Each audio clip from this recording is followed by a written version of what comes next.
Welcome back to Joy of the Hang, everyone. How are you today, Lauren? I'm great, Sharon. I'm just excited to hear all about your fabulous weekend in LA. It was fabulous. I had a great time. Let's talk about these earrings. I was just going to say, if we're talking about fabulous. Let's talk about these Okay. earrings. I want to let everyone out there know nobody, including my husband, has ever been able to buy me jewelry that I want to wear, that's me, which sometimes it surprises me. I don't mean to be bitchy, but sometimes you get a little frustrated. I would think it's kind of obvious the type of jewelry I wear, but nobody ever can. These are absolutely phenomenal. Gotcha. They say they're a big square. They say queen in a big square. So 4 queens. And they just hang on my ear perfectly, and they're beautiful, and I feel really fucking cool. Right? They look awesome. So Right? I got us matching pairs. And they're not too heavy. Like, they're not pulling my ears down. They work. Thank you, Sharon. You're welcome, Lauren. I know they look awesome on you. I knew you'd like your bijou. I know. I love my bijou. Now I just have to stop staring at myself in the little video screen and pay attention to what I'm doing. So yes, once again, Hang Squad, we are recording not only audio, but we are recording video. So if you want to check us out on YouTube, you can. Come check us out. Check out my new bijou queen earrings from Sharon. And Sharon has the same pair on. So it's kind of cute. We're twinning. And then you can also see the gold heart necklace I have on, which is totally that when you get totally sucked in and trapped by, you see the little ad pops up on TikTok or Instagram. And then before you even know what happened, you bought it. Yeah, that happens to me all the time. Well, see, and now you've also got your trucker hat on. I do. I like that with the heart. Isn't that great? It's really great. This is from a woman for anyone that's local in the Sarasota area, although you could certainly order from her if you aren't in the area. Her store is called Graffiti, and she does unbelievable hats. She puts stuff on men's blazers, on jean jackets, just cool socks, like candles, just a really, really cool store. What's the name of the store? It's called Graffiti. Oh, Graffiti. Yeah, you just said that. And it's on Main Street. It is on Main Street, and 2 of my favorite plates are from there, Sharon. Oh, I haven't been in there, so that's good to know. Do you want to ask what they What are your favorite plates, Lauren? The one says Do tell. Cunt. Of course. And the other one says retired slut. I don't know that you're retired, but those are clever plates. Aren't they clever? Do you make me laugh. Do you eat your breakfast on them every morning? I don't actually. I just put them like next to my like magazines on display because they literally, it might seem weird, they make me happy, they make me laugh. And I think in this day and time, in the world we live in now, laughter is everything. You should surround yourself with things and people that make you laugh. Haley and I just had this conversation in Los Angeles because I said, laughter is very important in a relationship. So, well, to that note, Sharon, I think for any relationship to truly thrive, you need T, L, and C. Do you know what that stands for? No. What does it stand for in Lauren's It is speak? not tender loving care. I love how you knew that right away. Not what I'm thinking it is. So what is TLC? You need to be with someone who makes you think. That's the T. Who makes you laugh. Yes. That's the L. And who makes you come. That's the C. Think, laugh, and come. Isn't that great? I actually like that. I like it a lot. I like that too. I like it a lot. Did you just make that up? I did not make that up. That is a little info nugget, if you will, from my good friend Bobby Caldwell, who is going to be a guest on our podcast. Oh, really? Okay. He's got a lot of like little nuggets. I like that one. I'm going to remember it. Think, laugh, come is the new. That's what TLC, the new acronym now. Yeah, that's what you need to find in a relationship. I like that. Stay tuned to, find out more when we have Bobby Caldwell on. Yeah, we need to make up a few more acronyms, I think. Oh, trust me, he's got a lot more. I do want to talk to you about my weekend in LA because it was really spectacular and special. But before we do that, all over the news right now is Jeff Bezos and Lauren Sanchez's wedding in Venice. Can we talk about that for a second? Let's definitely talk about that. And I'm going to dive in right away to show you how I feel about it, that I love how she wasted no time changing her name on all her social media to Lauren Sanchez Bezos. I love that. Yeah, why wouldn't she? Yeah. Right? I think that's so great. Yeah. She's proud of it. She's proud to be married to him. That's funny. She's proud of it. I absolutely loved her wedding dress as someone who's about to turn 54 and partakes in Botox, and I've had fillers and I do lasers. I think it's absolute shit that other women want to comment on anything she's done to her face. If that doesn't work for you, don't do it. But she doesn't need your permission to, do whatever she wants to do, plastic surgery or aesthetically to her face. I agree with you. I do think she looked a little bit better before. Personally, I think I think she's overdone it. Personally, but I like the more natural look on her. I thought she looked better before, but that's just my personal opinion. Gotcha. I have nothing against her doing it at all. What did you think about the people who were so up in arms about them having their wedding in Venice when they're not obviously from Italy or from Venice? That's fine. People do destination weddings all the time. Right. So why do you think locals were so angry about it? I mean, they brought in a lot of business. They interviewed some gondoliers who said that they were making, more money than they've ever made. Yeah. I couldn't really figure out why they were floating Jeff Bezos dolls down the river. I just was not, I was like, what's happening? I don't know if they're consumer big business and that's why, if they're more anti-Amazon, or if they were anti having so much publicity on their little city. But come on, Venice is like, it's already right? It's one of the top tourist destinations in the world. I don't know what the whole. I think a lot of people are anti-billionaire, Sharon. I think a lot of people angry about how much money he has, and I say, you know what? He worked very hard. He's a brilliant man, and good for him. So let's talk about the comparison though between Laura and the first wife. Like that's bothering me a little bit because they're so different, and it's fine that Jeff was married to her for 20 plus years, right? Jeff Bezos. I think it's absolutely great and makes me happy that they're so different, because my father, who was a divorce attorney, now retired for some 40 years or so and represented both men and women, but said that a lot of people make the mistake of getting divorced and they marry the same person, like the same type of person, someone that has similar qualities to, the mistakes they made the first time around.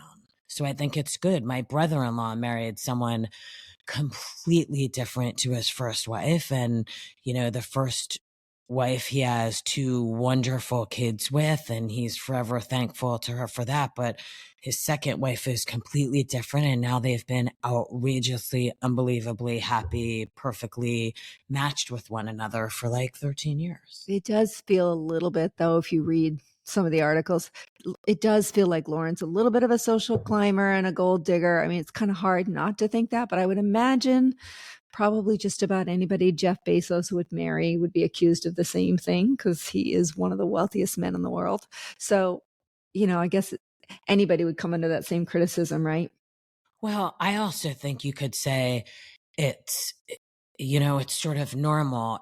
I don't think that you're attracted to the money in and of itself, but there's definitely something attractive about the lifestyle. Yes, but I was going to say about an uber successful guy. That's attractive. It is. I would agree. Now, you could say success doesn't have to be, about money. Would you marry, an artist who got all these accolades but didn't make money. I mean, I think you have to be honest with yourself. I remember way back when my father asking me, and he was in no way insinuating there was anything wrong with being a teacher. It's a great profession, but you certainly, as a teacher, don't make as much money, say, as someone else. So he was talking to me about finding a partner in life and said, you do have to be honest and realistic about what you want in life. And, if you want to go on a lot of vacations and go to Europe and, you like eating at the newest restaurant that opens in New York City or LA and you like to shop, are you going to be able to do that and stay home with kids if you marry someone who makes a teacher salary? Right. I don't think that's being a gold digger. I think that's being honest with, what you want in life and what you need to be happy. No, I would agree with that. And you know what? The question that you'd have to ask Lauren is, would she still marry him if he didn't have all that money? Would she still be in love with Jeff No, I Bezos? don't think she would have been attracted to him. Right. So, for love or money. I mean, hopefully they have both. But I still want to reiterate the fact, I think that, you can't separate that. And you could say to, in some ways, quote, Melania Trump, when, people said to her, you wouldn't be with Donald Trump if he didn't have that kind of money. And she looked right at the interviewer and said, do you think he'd be with me if I didn't look like this? Yeah. So, you could say the same thing about looks. Are you a shallow person because you're, uber attracted to your spouse? Like, should I say to everyone, yes, I definitely married my husband because I was more attracted to him than I've ever been to anyone in my entire life. Well, look, at the end of the day, this is how I feel about it. If they're both getting their needs met, then that's all that matters, I like and that. So if her needs are what he can provide and his needs are to have a beautiful woman on his arm and, companionship or whatever she's providing, that's great. Right. I mean, I think I agree. That's at the end of the day, that's all it is. And he did have a good first marriage and she's very philanthropic and that's wonderful. And now, he's on to his next chapter. So good for him and good for her. She's on number 4? Oh, isn't it funny? I think idea. This is number 4 for her. Okay. Yeah, I think. Well, I don't know. It's funny in that way. I don't judge as well. I think, I dated a lot of people. So I guess people would say, well, marriage is more serious. You have kids, you're making a commitment, but and I don't know that this is the 4th marriage. I know she had children by a couple of different guys, but anyway, I just think that you're at the end of the day, you're lucky. Life is so precious that you're lucky to find someone that you love to be with and have fun with. So I hope they have a wonderful, happy life and marriage. And same. Yeah. I mean, I'd love to be invited on the $500 million yacht. Wouldn't we all? Jeff and Lauren, are you listening? Well, that's what I say. Every person who complains would not turn down an invitation. Oh, Charlize Theron. Have you seen her? She made a joke about it, which I think was hilarious. What'd you say? Do you remember the joke? He was accepting, I believe, an award or giving an award for something. And so was around other celebrities. And she made some joke saying, oh, well, obviously we're all here because we weren't invited to the wedding, but they all suck. And she laughed and she was 100% being funny. Yeah, just being lighthearted about it. Yeah. Oh my God, did you see the outfit she wore when she gave that speech?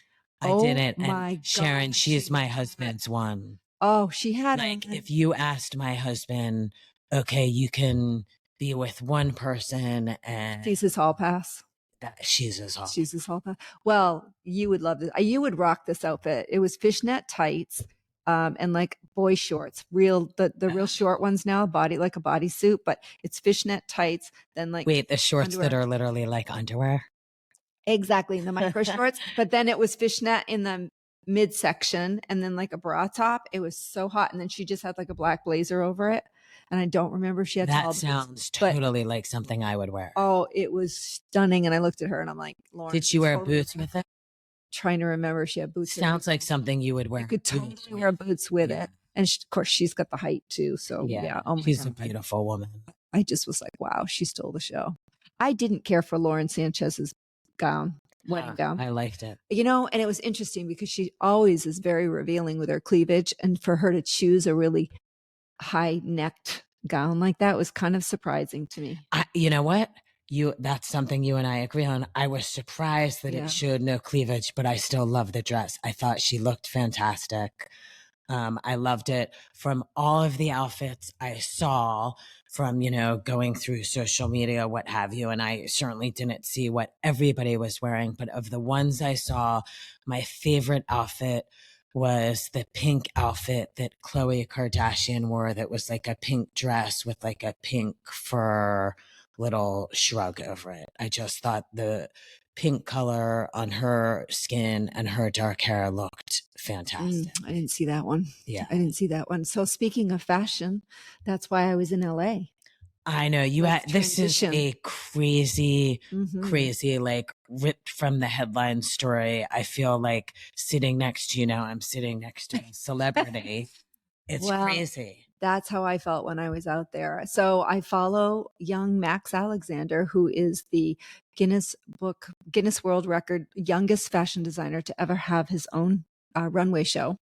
And where was the runway show? There were 3 different ones. So no, Denver, Montreal. Well, the first one I think it might have been Denver, but anyway, Denver, Montreal, and then Miami. And then Miami is where this dress that I ended up purchasing. Welcome to Miami. Yes, was worn in 3 different fashion shows by 3 different models. And so I saw, this is how the whole thing came about. I was going to say, how do you get the dress? Let's give you all the backstory. So I follow him on Instagram and TikTok. And about a month ago, they had the Miami Swim Week fashion show. And so he posted some photos of the show, and one of these models walked down in the orange dress, and it's like, looks like a feather boa on the sleeves, sleeveless, but feather boa kind of, what would you call that? Straps, I guess, sleeves. And then the dress is kind of tiered with different colors of orange and yellow. And he's very much into sustainable fashion. Yeah. So he really made a point out of saying the feathers were feathers that were either found on the ground or excess feathers. They were not plucked directly from an ostrich. I'm going to get bird food from these feathers. But he wanted to make a point, and so did his mom, that these are, they really believe in sustainability. So anyway, gorgeous. And it has this fringe on in between. It looks very beautifully tribal. Right. That's a great way to describe it. I almost want to see if he took inspiration from something he's seen at like a tribal wedding of, funny you say that, because in Africa. When I posted a photo of it, someone said it reminds me of the Lorax. Do you know Dr. Seuss, the Lorax? Yeah. I'm like, well, he was 7 when he designed it. Very much could have been a Dr. Seuss inspiration. You never know. I'll have to ask him that question. So anyway, I DM'd them and said, hey, love that dress and would love to own a Max original. And to my surprise, they responded and they said, well, we have a few of his pieces that are going to be for sale. And I said, awesome, send me some pictures and let me know which ones. And they sent me a selection of 3 different designs. Okay, you're going to have to show me a couple others that you didn't purchase. I'm just curious. Yeah. So I said to them, I said, well, before, I love the orange one, and before I fly out there, it's long, it goes all the way to the floor. And I said, I'm sure these have been worn. It was worn on a model who's 5'8". I'm 5'3". And I said, so on a good day, my concern, that's why I wear heels all the time. I am vertically challenged. So I said to them, I'd like to try it on before I invest in the piece. And so she said, well, we're in LA. And I said, well, my daughter happens to be in LA right now, so I'll just fly out there and spend some time with my daughter and try the dress on. And she said, fabulous. So I'm like, oh, great. So I get to meet Max. So I fly out there. Do they ask you what, to interject quickly, because I'm quite curious. We all know how fashion generally works with, when they're making, just an original, they're not mass producing them size wise. Right. Did they have to ask you like what your size was before you came out? Because I mean, if you were, 30 pounds heavier, which you'd still be beautiful and perfect if you were 30 pounds heavier. But most people designing like one dress, not making a line yet. Exactly. So how do they make sure that you know what? And I'm glad you brought that up. That's the thing about this piece. It is not mass produced. He's never going to make another one. And I mean, I'm just blown away by this dress's history and how he put the dress together. He assembled it. He sews it. I mean, he's 7 years old. He was 7. He's 9 now. Yeah, he made a coat for the first time I became aware of him was maybe 6 months ago. No, I think I saw Sharon Stone has in a coat, white one. He made. Yep. And a beautiful green one for Deborah Messing. Okay. So those are the two movie stars that I'm aware of.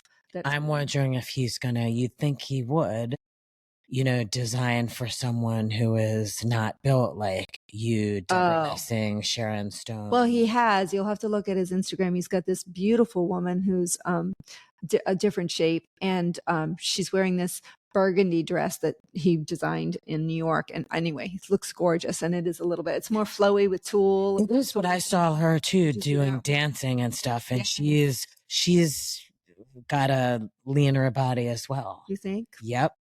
Absolutely. Well, it's probably just what's easy for him right now, right? Yeah. I think I don't know if I can disclose what his next chapter is, but I know what his next. He's collaborating with someone quite well known. Oh, wow. And they're coming out with a line of caftans is the next thing. Okay. And they're gorgeous. I love caftans. My girlfriend Jetta can rock them.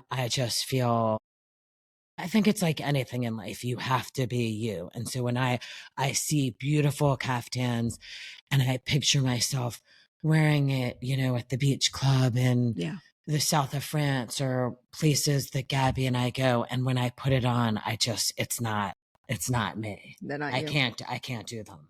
They're beautiful. Stunning. They're stunning. So he's designing a line, and those will be, I think, for sale to the general public. But anyway, you mean like like online or in a store? Yeah, he does have a website. So he has a couple of jackets on his website right now that are for sale. But anyway, back to the story. So I meet him. Mom shows up with young Max and their grandfather. Just really lovely people. And I put the dress on, and sure enough, it goes to the floor, and I'm wearing probably a 4-inch heel. And I said, oh, you know what? It's fine. I can just wear a little bit taller heel and it'll be fine. And Max looks at it again, 9 years old. And he says, no, he goes, it's not supposed to touch the floor. And then he takes his pins out and he starts to pin it up, gets down on the floor with his pins it up. And he's like, this is where it's supposed to fall. And his mom is like, are you sure you don't want to cut it there? And he's like, no, that's not where it goes. This is where it goes. Well, you have to love that he respects the creative process. And if it's not correct, he wants to make it. He wanted to make it correct. So they took it home and they fixed it for me. And then they dropped it off later in the day. But I was just blown away by his spirit, his energy. He's still a child. He's a boy. He's just crazy. A little boy. 9 years old. 9 years old. And he was just having fun. He was throwing up his tape, his tape measure, and just, running around the lobby and just having fun, I wonder how many hours of the day he spends. I wonder what extracurricular activities he does outside of his schoolwork besides the fashion. Oh, he does a lot. I mean, again, he's in summer camp, so he's very, very active. And so Mom tells a story that when he was 4 years old, he asked for a mannequin. And she got him a mannequin, and then they went to the fabric store and he picked some stuff out and he just started designing. He's not a sketch. He doesn't draw his designs first. It's all, puts it on the mannequin and drapes the fabric. Well, it's funny how I just learned about that, Sharon, how they are all different. Like Bob Mackie, who did a lot of costume designs and really became famous doing a lot of outfits for Cher. He did do the sketching, but he used to come in and assist people who did not. You have a lot of dressmakers who do not sketch. Right. It's interesting. It's very interesting to see their process. But anyway, he was fabulous. So it was really worth the trip and fun. And I love the dress. Like I said, it was worn by 3 different models. And it's interesting because the first model to wear it had, she was a bit older, if you can believe it. I think, if you can believe it, since I'm 59. But she had silver hair and it looked pretty on her. And then the second model to wear it was very dark African skinned, and that did look very tribal on her. So she went with a more tribal, and she wore it kind of off the shoulder. So that was kind of fun. And then the last one, the one I saw, was another brunette, dark haired girl that had her hair pulled back, and she was Caucasian with dark hair. But I was like, I don't know how it's going to look on a blonde because I never wear that color. It's a bright orange. Yeah, I mean, someone really has to see it because, to be honest, when you describe it with the material and the colors and the feathers, it's hard to wrap your mind around how that could not be, well, if you look attractive, but it is very pretty. And I wanted to ask where you must have already thought a little bit about when you can wear it for the first time out. I would. Yeah. I mean, whenever I buy something, I'm immediately, the wheels are turning thinking, ooh, where can I wear this? Well, I also collaborated with Gretchen Bauer from Be Swanky, and she let me carry a handbag of hers while I was there. And we're actually going to an event in Denver coming up in 2 weeks, I think. Oh, wow. And so it's at Bentley, and the owner of Bentley is, oh my gosh, I'm Troy Aikman. Is that right? He owns that particular. No, is it Troy Aikman? Well, Troy Aikman used to be he used to be a quarterback for the Denver Broncos, right? Troy Aikman was a quarterback for the Dallas Cowboys. No, I'm not saying the right person then. It wasn't him. You're thinking of John Elway? John Elway, thank you. It was John Elway. So anyway. See, that's why we get along. I know. We got the sporty girl. We got sporty. Fashion and the cook and exactly. She gets her quarterbacks confused. No, it's my senior brain. Actually, I knew it was John Elway. But so Denver's colors are orange and blue. So I'm going to wear so for John Elway and Denver Broncos, I'm going to wear that dress for that event. Okay. And try to carry a blue bag, I think, and maybe accent with blue earrings. Yeah, that does sound good. So I think it'll be appropriate for that event. And then after that, I think I'm just going to hang it in the closet and hold on to it because I think it's going to be valuable to have an original max out. I 100% agree with you. Now, how you mentioned you were out in LA. What did you think of LA and what are some difference? Could you ever see yourself living there? Can I tell you? So we've only been there one other time. And I've only been to California one other time. LA. I've been to Napa several times and San Francisco. Oh, sorry. Napa. But no, LA. I've only been there. And that was briefly because we have a niece that is in the acting business out there. So we took her out to lunch at the Grove in LA. Scott and I was staying at an RV resort in Malibu, which was this gorgeous resort that looked over the Pacific Highway, and it was looked over the ocean. It was beautiful. Can you imagine? It's probably all burnt. I don't know. I don't know. It was up on the hill. Oh, maybe everything is destroyed now. But so we had the RV and we drove into LA. So that was the only time we've been there. So anyway, this time Haley wanted to take me around. We just had a ball, and the weather's perfect. People are so friendly. That's what I say all the time. I mean, the weather is the best in the world, and that even in the middle of June, July, August. You go out at night, you need some type of little shawl on. There's no humidity. Your hair always looks great. It's just the weather is great. They do have what we always called, since we lived there 13 years, June gloom. It can be overcast a lot in the month of June. That's how San Francisco is, really cold actually. But no, I really loved it. I had a great time. I wish I could have stayed longer. Did you eat anywhere really fun or good any spots? No, we didn't really do that. No, it was no Polo Lounge or Ivy. No, I wanted to go to the Polo Lounge. Did you make it over there? Did you add like 5 sentences to your coffee order there? No, I didn't have a car right away. I finally ended up doing Turo. Are you familiar with what Turo is? No. So you rent someone's personal car. Oh, yeah. It's like Okay. Airbnb for Yes, right. cars. So that's what I ended up doing. But I didn't realize how spread out LA is. It's not a walkable city. No, it is not a walkable city at You all. have to have a car to go anywhere. Well, and the joke is, but it's not really a joke, is how often everyone drives. I mean, when I first saw, is it LA Story with Steve Martin, where literally he would go to his neighbors for dinner that lived a block away, and he would get in the car and drive. And you think it's ridiculous until you actually go to LA and see it. Yeah. People drive to go 2 blocks. And then same thing with the coffee orders, where they say, oh, the bigger the order, the bigger the douchebag. And to that point, I get just plain black coffee. Exactly. But can I have a matcha latte with soy milk and put that on the side? Decaf. Yeah. Oh, and by the way, add a little ice in there. 2 cubes, please. Yeah.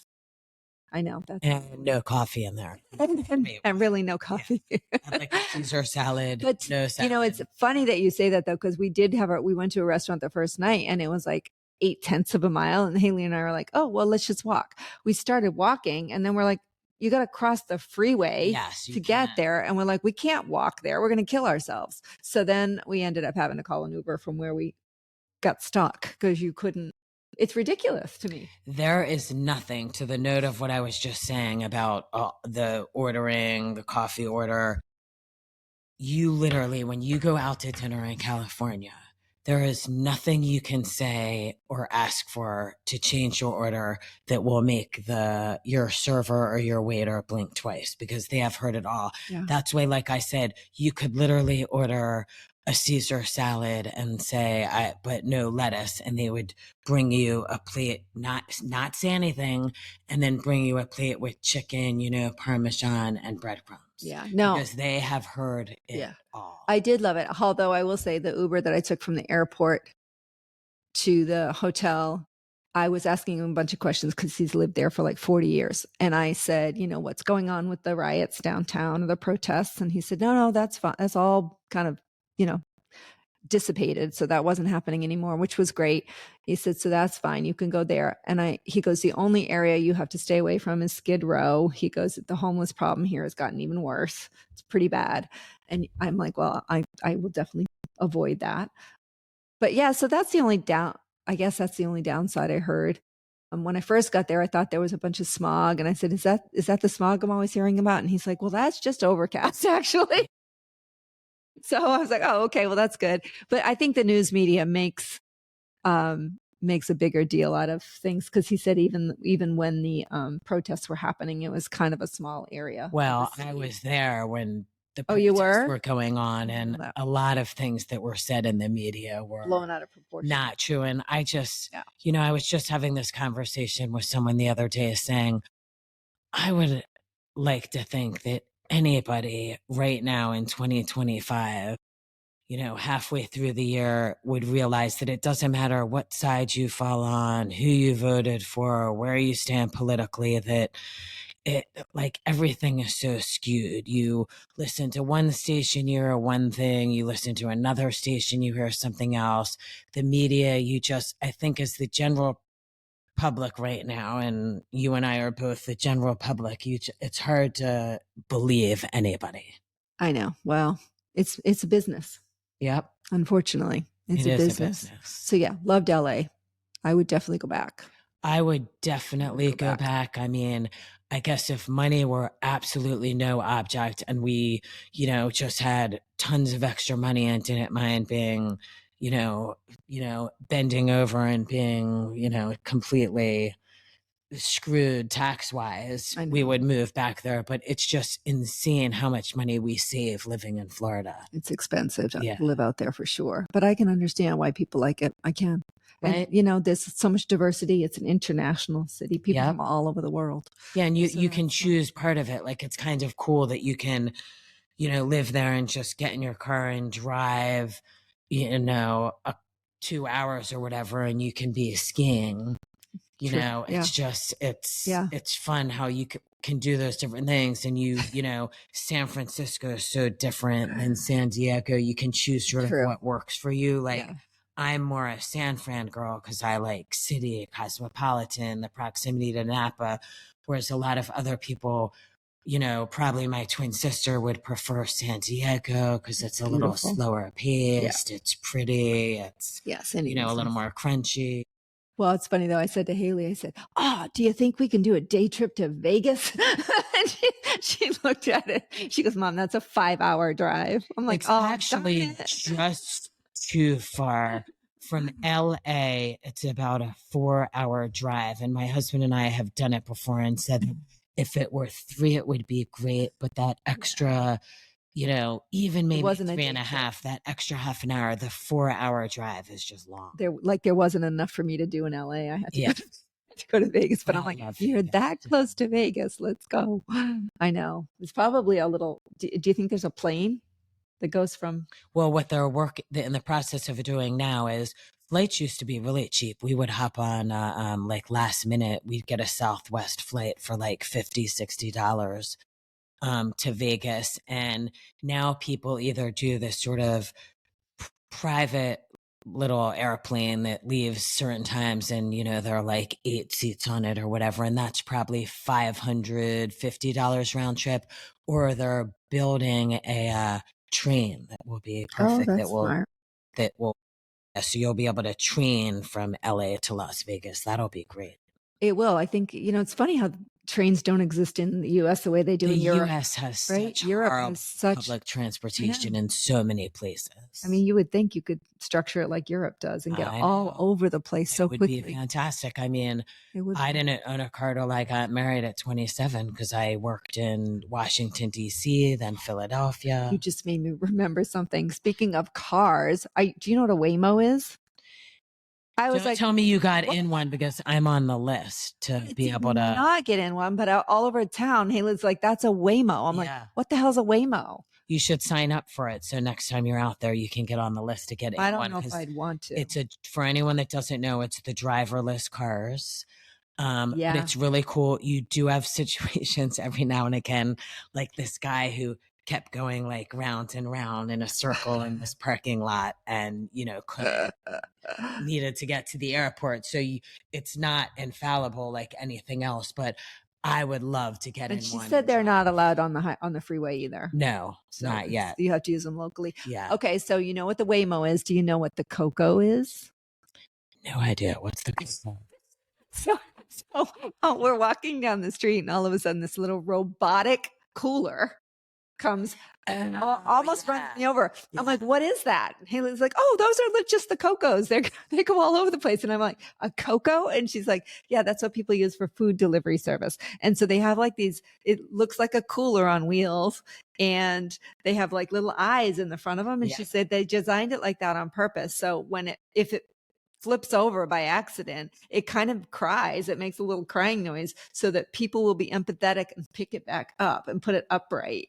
Isn't that the craziest thing? It's got crazy. These little, it really does. It has like little eyes. Right? I was in North Carolina when I saw one of those for the first time. I was like, that is the coolest thing. So I did take a video. I'll have to put it up, but I was like dying laughing. Waymos and Cocos. Everything out there is robotic in California. I mean, it's kind of funny if you think, Sharon, because I am about to turn 54, you're 59. And remember when we watched that cartoon, The Jetsons? Oh my God. Like crazy and ridiculous. Yep. And now you look at some of these things and it doesn't seem so ridiculous. I mean, I'll tell you, I'm still baffled and amazed every time I'm at the airport and look out the window and see one of the airplanes, you know, take off into the air. I know. I'm just amazed that we were able to do that. I know. I feel that way about boats too. Like how is that big boat floating in the water? Yeah, I'd be standing here hitting 2 rocks together, trying to get a spark. We wouldn't have survived very long. Yeah, no. Oh my God, that's funny. So yeah, I had to bring up the Waymo and the Coco. Yeah, I definitely want to try it. Well, my husband thinks, which I kind of agree with, when we talked about the Waymos, that when they do say that with driving accidents, it's primarily human error, you know, either DUIs, people looking at their phone, running, you know, a red light, what have you, that in the future, he sees that it will be illegal for a person to drive a car. Like you'll have to have the car and set it to, a manual driver. I can see that. Or not manual. What's it called? Whatever. Automatic. Automatic. Yeah. You'll have to set it to automatic. All right. I have one more topic I want to talk about before we close out. And that is back to Max Alexander. What do you think it would be like to raise a gifted child that really knew at such a young age? I mean, we have smart kids, but I mean, well, you could ask my dad if you'd like to know. Good answer. But child was like, we already know. All right. Well, so much for that. I'll ask your dad how he raised you, what his challenges were. I'm sure there were many. I think he'd say there were many. There were many. I think there were. No, but I many. kept thinking when I was meeting Max's mom, like, this has got to be overwhelming to some extent because she's managing his career as well as trying to manage his childhood, right? I cannot imagine how difficult that would be because when any of us who are parents, and I certainly do not think you need to be a parent or have children to experience love or a better life. But if you do choose to have kids, you make mistakes along the way. You don't know what you're doing. And to me, the idea of having a kid where you would have to deal with all these extra things in terms of worrying about, are they in the media too much? Am I putting them out there too much? Is that dangerous? Is he going to become, insecure or, it would just bring into play all these extra things to worry about. Well, and I asked, his mom's name is Sherry, and I did ask her I invited her to come on the podcast, and she said she's really, really busy and it's hard for her to find the time. But, the other thing is she has two other children. Yeah. So she has a 13-year-old daughter, and then Max has a younger son as well. So yeah, brother. I'm sorry. Yeah, he has a younger brother. So yeah, two siblings. And they're always traveling, right, with Max and taking him to these different shows. It turns out he was actually at the show in New York where I was, the same one I was at with Fern Malice. And I wonder if they bring the other kids, because that would be hard. How do you accommodate him? And then what if you have other kids that have something they're passionate about, playing an instrument or playing a sport? How do you manage it all? You would think, like, I know it would not work for my husband and I to be separate. Well, the big question I have for her though is, okay, so at age 4, he says, I want a mannequin. And at what point do you really recognize the gift? At what point do you recognize that this is not just, like Haley wanted a Dora kitchen when she was 3 or 4. She didn't turn out to be a chef, but I got her the Dora kitchen. You know what I mean? So it's like, okay, you're getting her something. Dora kitchen? The Dora, like Dora. Dora the Explorer. Boots. Dora the Explorer and boots. That's right. Right. That's right. So yes, so she wanted that when she was young. And so that's what I got her, but she didn't turn out to be a chef. So at what point do you recognize that it's more than just a fun thing that he enjoys with, most kids would be like playing with fabric. She and probably hung back and didn't push it. But then when you start to see when they're actually, creating something that's wearable, beautiful. I mean, I guess you could look at it like, when your kid really has, skills for doing a certain sport or, in a certain I started subject. thinking about like a Serena and Venus, right? Williams and their dad really pushed them hard, and even Tiger Woods. I mean, you want to think about some of the best, and their parents really pushed them. But there's a fine line, Sharon. I mean, if you really want to be the best, probably in any type of field, there's a fine line between, nurturing and then sort of pushing. Right. And that's what I mean. Like, I'd really be curious to know, like, how you protect the child's childhood and still let them be a kid while also encouraging their gift. I am someone that does not believe that you can absolutely have it all. I think to some extent you have to make choices. It's the beauty of life, but that you have to make choices. I mean, if you're going to be a gymnast in the Olympics, or for that matter, go to the Olympics for anything, you're going to be giving up something in your life, whether it's going to parties, you're not going to a school, you're homeschooling, you don't really have the friend circle. I think that you have to give something up. But let me be clear, it's a very selective choice you're making to do one thing as opposed to the other.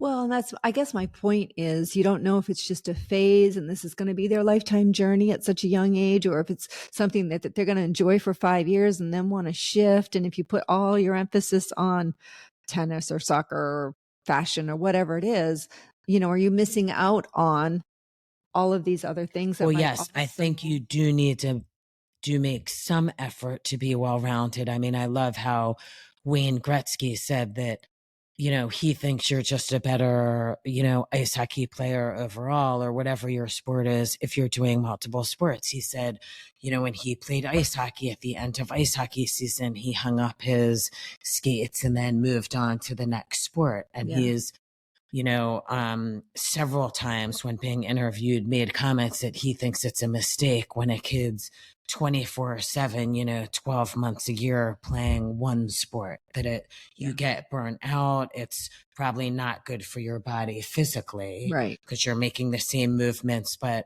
I think that, it's difficult. But then you could, to be devil's advocate, you look at the elite, say, I'll use for an example lacrosse, because that's what, my husband and I played, and my twin and sister and my twin's husband. And, if you're not going to the camps during the summer to do lacrosse, and you're not practicing hitting the ball against the wall to work both your left hand and your right hand, you're not going to be as good as the kids that are. So it's right. It's so hard. At what age do you have to determine, okay, this is the sport I want to excel in. Right. So I'm going to spend more time doing it. I mean, Jesus, I'm just glad that I'm an empty nester and don't have to deal with any of that. Well, and I'm not saying she is completely pushing him to fashion at all. I mean, he obviously has a gift and a passion for it. So I'm more applauding her, the way that she's able to balance it all, actually. And I know that she's got him in summer camps and doing a lot of other things. And I was talking to another friend out there who happens to have a son who is a child actor, who started acting in commercials when he was 13 months old. And, and he's still continuing. He's at Harvard with Haley, and he's still continuing in that field. Obviously, it's something in them that they were born with and just know, right? But I just think it's fascinating how I'm just fascinated when people know, like when you meet, when you just know. When I meet the woman who's a doctor who knew she always wanted to be a doctor, or I meet, the guy that's a lawyer because he knew he always wanted to be a lawyer, or someone who, works in the makeup, and hair industry, or whatever it is. I'm always amazed when someone knew from a very early age, this is what I want to do. I'm 59 and still don't know what I want to do. I didn't just about to say the same thing. I did not get that gene. What the heck? I mean, but I think there are a lot of us that think if we could go back, like I would 100%, if I could go back, go to New York City and pursue a career in fashion. Yeah. There is zero doubt in my mind that's what I would have done. I don't know why I didn't do it. I think that that's why it's important to, have people, not parents, but people at your schools or, universities that talk to you about, these things, just so it's present in your mind and you're thinking about. But that brings up another point, like opportunity, right? Like in the small town I grew up in, I wouldn't have even known how big I could dream. Like I didn't even know certain fields existed. Yeah. I wouldn't have thought to go to New York, or actually that's not true. I wanted to go to New York too, but to major in journalism. But that being said, like I just didn't know how big I could dream being from a small town. Yeah. So that was the end of my topics for my update from my trip. Wow. I love it. It's like I said, it's still such a whirlwind thinking about it when you Google Max Alexander and you see he has, 4 million followers on one app and over 7 million on another. And So certainly, you know, He's a people rising like him and star. they like to follow him. He's a rising star. He's just adorable. It's just such a polite little kid, you know, and mom has pink hair and she's just a sweetheart. And the grandfather, you know, had a little crush on him too. Had a little crush on him. He's a retired Army. He served in the Army his whole life. So, of course, I had to thank him for his service. And my brother is a retired Navy. So we have, yeah. Well, we took care of your husband while you were away.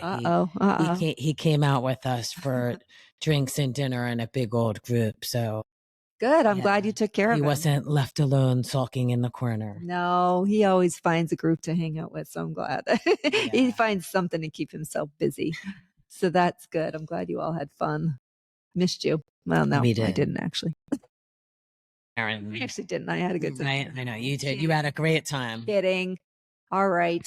Any advice today? Yeah. Well, in light of what we'd, you know, just talked about now, I would say dare to dream, you know, and go for it. And if, and you know what, when you're so young, you have the option to, if, you know, what you think you wanted to do isn't a perfect fit, do something else. I mean, you're, to that note, you're never too old to reinvent yourself. I mean, you look at, you know, you and I take seriously being, you know, aging, staying fit, and you have so many people who are, you know, out of shape and smoked or led an unhealthy lifestyle. And then you see them, you know, 10 years later and they've completely transformed their life. And that could be said about, you know, anything. Yeah. Well said. I agree. Yeah. Dare to dream big. I mean, dare to, yeah. Yeah. Don't limit yourself. Don't limit yourself. No, I love that. All right, everyone. And with that, peace out, Girl Scout. That was a good one.